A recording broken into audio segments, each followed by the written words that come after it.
The leaders of Hinyo Tribe Integrated Territorial Organization today sought clarification from Meghalaya's Transport Minister Dakas Kiat Lamari relating to Rules 82 to 85A of Central Motor Vehicles Rules 1989. Speaking to the media, the president of HITO, Don Bok Dakar, informed that the minister has assured the organization that he will look into their hardships. Jongki Laistit, Menteri Kamnot. Saya ngi hadian katuka jingkran juga hakilat patai kubor uang bola syab yang Laistit. Sendiri dan kini sisi arsingi lapai dekat jongi, bajinir di bapet jaka action jongki kamde jongki action kita jongki driver di bapet kune nak dekat jongi itu lapai ki in dalam post office sendiri katuka sistem kampat terkam. Tapi balingi wandawa Menteri Kam yang Laistit bade hadu mentah karena ka all India kalau post itu Arab Sanajar Sanspat Cisna. Tengi ke bos tenat long bandela ikut transport minister bola assurance bola ai commitment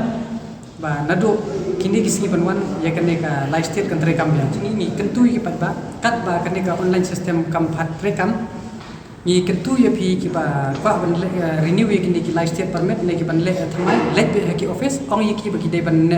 manually ong bai kata ka commitment ba dei ba la ai do transport minister bat la rekim le sepentip sengi ya ga segasang yang bagi email jong ka Hinyo Tribe ITO arpo@gmail.com lane bila ban WhatsApp home number Hinyo not san real lai RBI not kenang ba kini ki pat ki badon kali ki laban yo ika benefit bagi ban trekam no ya gane ka license enrengi iba hangne hapo Meghalaya jeng ipat ki penbor ngi ban le dia kata ka Arsan Hajar Sanspat tegelong ke bisito me ingi ki driver bat ye ki para driver jongi bat ki try kali ki badon ye ki tourist ke semjing sibuni ki namar ki haban penlut da ki bon pro hajar andre ke kamai jong ki pat kalong ba kendian